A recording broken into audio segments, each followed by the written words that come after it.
warahmatullahi wabarakatuh. Saya Silvani Umi Rahayu dengan NIM 2111400400012. Di sini saya akan melafalkan dan menjelaskan hadis ke-9 tentang bagaimana berakhlak kepada orang tua untuk memenuhi tugas hadis terbawi dengan dosen pengampu Dr. Zulhaldi MAG. Bismillahirrahmanirrahim. Hadisu Abi Hurairah radhiyallahu anhu qala Ja'a rajulun Rasulillah sallallahu alaihi wasallam faqala man ahaqqun nasi bihusni sahabati qala ummaka qala thumma man qala ummaka qala thumma man qala thumma ummaka qala thumma man qala thumma abuka. Baiklah, selanjutnya saya akan menjelaskan tentang hadis ke-9 ini, di mana hadis ini menjelaskan tentang bagaimana berakhlak kepada orang tua. Hadis ini artinya dari Abu Hurairah radhiyallahu anhu, beliau berkata, seseorang datang kepada Rasulullah SAW dan berkata, "Wahai Rasulullah, kepada siapakah aku berbakti pertama kali?" Nabi SAW menjawab, "Ibumu." Dan orang tersebut kembali bertanya, "Kemudian siapa lagi?" Nabi SAW menjawab, "Ibumu." Orang tersebut bertanya kembali, "Kemudian siapa lagi?" Beliau menjawab, "Ibumu." Orang tersebut bertanya kembali, kemudian lagi Nabi SAW menjawab, "Kemudian ayahmu." Nah, di mana dalam hadis ini menjelaskan tentang bagaimana seorang anak berbuat baik, bergaul dengan baik terhadap orang tuanya. Dalam hadis ini Rasulullah menjawab pertanyaan itu bahwa orang yang lebih berhak kamu berbuat baik kepadanya sebaik-baiknya adalah orang tuamu. Di sini Nabi menyebutkan ibumu sebanyak 3 kali. Dan setelah itu yang terakhir adalah ayahmu. Ada 2 pemahaman terhadap hadis ini. Yang jelas pemahaman utamanya adalah bahwa orang yang paling utama diprioritaskan oleh seorang manusia untuk dia bergaul sebaik-baiknya dengannya adalah kedua orang tuanya. Dalam hal ini tentunya tidak ada perbedaan. Jadi orang tuanya lah yang paling berhak bergaul sebaik-baiknya dengannya, berakhlak dengan tinggi kepada kedua orang tuanya. Kemudian perbedaan pendapat yang ada adalah yang pertama, berdasarkan hadis ini Allah SWT membedakan derajat atau tingkat kebaikan seorang anak kepada kedua orang tuanya, di mana dalam hal ini seorang anak mesti lebih mendahulukan ibunya baru ayahnya. Itulah makanya dalam hadis ini disebutkan ibu sebanyak 3 kali, kemudian ayah. Pemahaman seperti ini sangat umum pada kita temukan, kita dapatkan, kita ajarkan pada kaum muslimin.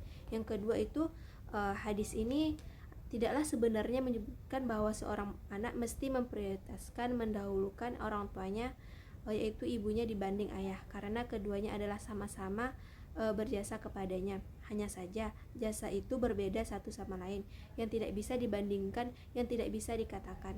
Pendapat ini didasarkan pada ayat-ayat Al-Quran yang sampai sama sekali tidak membedakan perintah Allah dalam berbakti kepada ayah dan kepada ibu, karena selain disebut keduanya sekaligus, misalnya dalam Quran surah Al-Luqman yang seringkali dijadikan sebagai landasan untuk membedakan pendapat yang pertama. Pendapat kedua juga membedakan hal ini secara kritis. Dalam ayat itu disebutkan wawasainal inna sahabi walidaini, dan kami mewasiatkan kepada manusia untuk berbuat baik kepada kedua orang tua. Tidak disebutkan di situ ibunya atau bapaknya, tapi keduanya.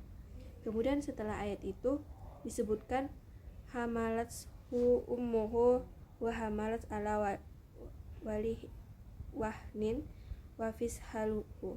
Disebutkan di situ ibumu telah mengandungmu dalam keadaan lemah dan bertambah lemah dan menyusukanmu selama 2 tahun. Orang yang berpendapat di kelompok pertama menjadikan sebutan hamalat in ummuhu wahana ala wahimin wa fisholhu mari amain, sebagaimana dasar membenarkan hadis ini yang menyebutkan ibu 3 kali baru ayah, yang menyatakan ibu lebih tinggi derajatnya dari ayah, karena disebutkan khusus pada Quran surah Al-Luqman ayat 14 itu bahwa ibu memiliki jasa khusus, yaitu hamil, menyusui, dan seterusnya.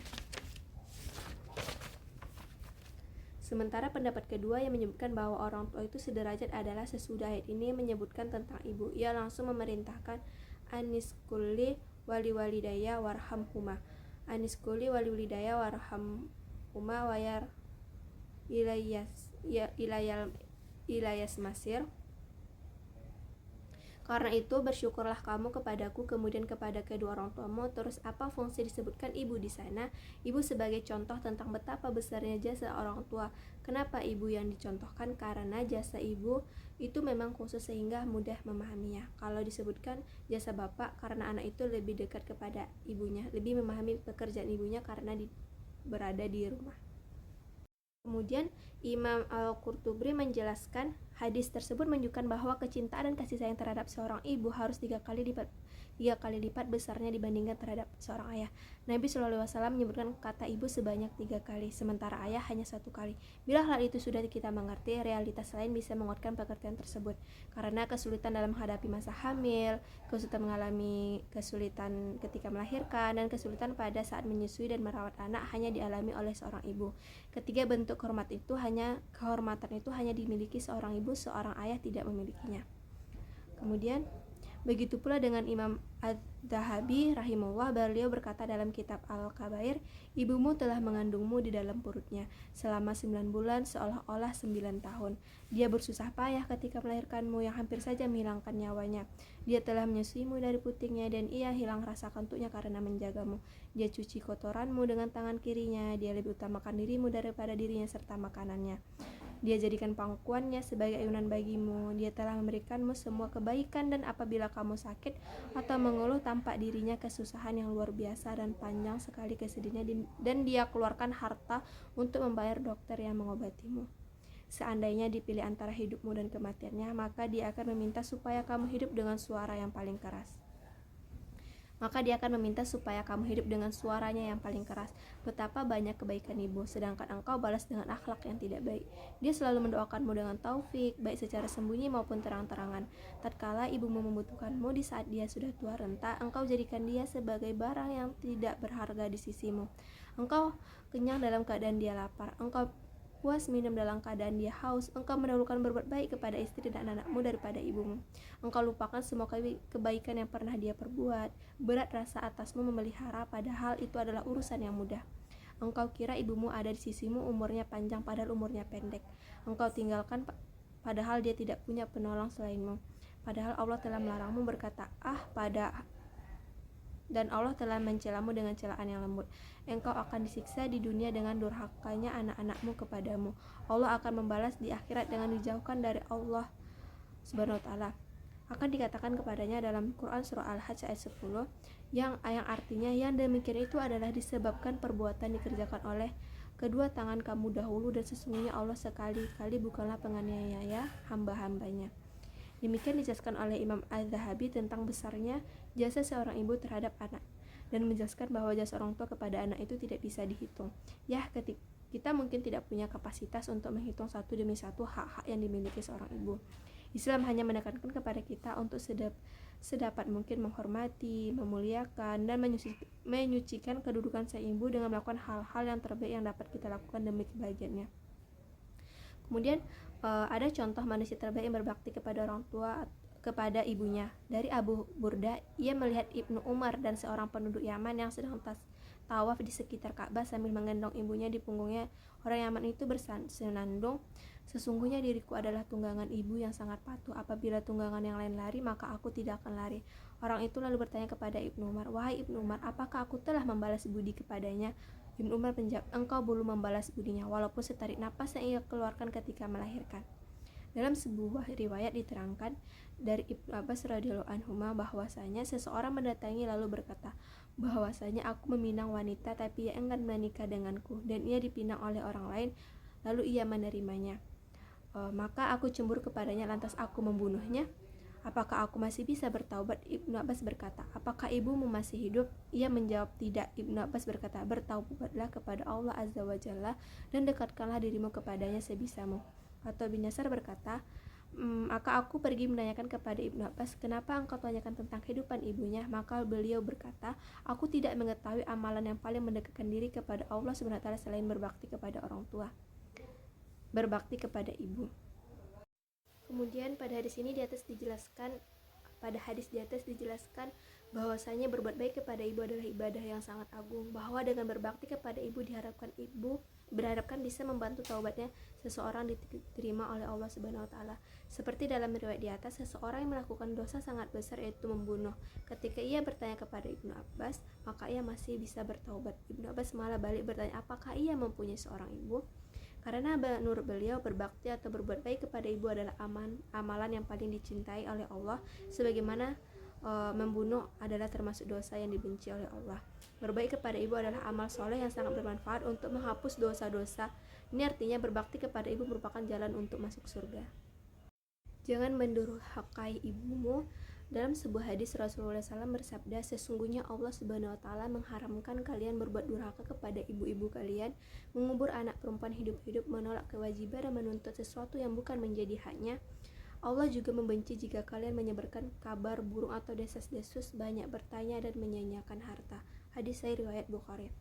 Kemudian Ibnu Hajar memberikan penjelasan sebagai berikut. Dalam hadis ini disebutkan sikap durhaka terhadap ibu karena perbuatan itu lebih mudah dilakukan terhadap seorang ibu, sebab ibu adalah wanita yang lemah. Selain itu, hadis ini juga memberikan penekanan bahwa berbuat baik kepada ibu harus lebih didahulukan daripada berbuat baik kepada seorang ayah, baik itu melalui tutur kata yang lembut atau limpahan cinta kasih yang mendalam.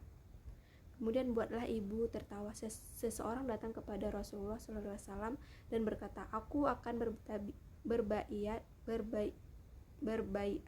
kepadamu untuk berhijrah dan aku tinggalkan kedua orang tuaku dalam keadaan menangis.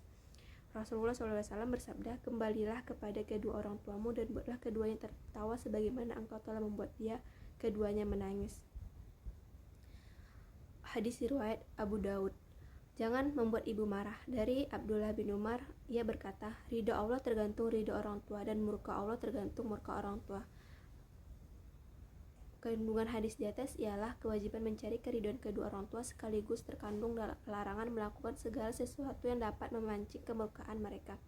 Seandainya ada seorang anak yang durhaka kepada ibunya, kemudian ibunya tersebut mendoakan kejelekan, maka doa tersebut akan dikabulkan oleh Allah Subhanahu wa taala sebagaimana dalam hadis sahih Nabi Muhammad SAW yang bersabda, ada 3 doa yang dikabulkan oleh Allah Subhanahu wa taala, tidak diragukan tentang doa ini. Yang pertama, doa kedua orang tua terhadap anaknya. Yang kedua, doa musafir, orang yang sedang dalam perjalanan. Yang ketiga, doa orang ayah yang dizalimi. Hadis riwayat Bukhari. Jika seorang ibu meridhoi anaknya dan doanya mengiringi setiap langkah anaknya, niscaya rahmat, taufik dan pertolongan Allah akan senantiasa menyertainya. Sebaliknya, jika hati seorang ibu terluka lalu ia mengadu kepada Allah, mengutuk anaknya, cepat atau lambat si anak pasti akan terkena doa ibunya. Kemudian kaitan hadis ini dengan pendidikan. Yang pertama terkait dengan pendidikan adalah tentang materi pendidikan. Hadis ini menjelaskan tentang akhlak, yaitu akhlak seorang anak kepada kedua orang tuanya yang harus memperlihatkan, memerankan akhlak terbaiknya kepada kedua orang tuanya. Bihusni sahabat manfaat bihusni sahabat manfaat bisa. Kenapa ibu disebutkan 3 kali? Karena kalau mengambil pendapat pertama karena ibu lebih mulia. Mungkin kalau mengambil pendapat kedua karena disebutkan 3 kali karena kondisi masyarakat ketika itu perempuan dipandang lebih rendah. Titik poin yang diambil adalah bergaulah sebaik-baiknya kepada kedua orang tua.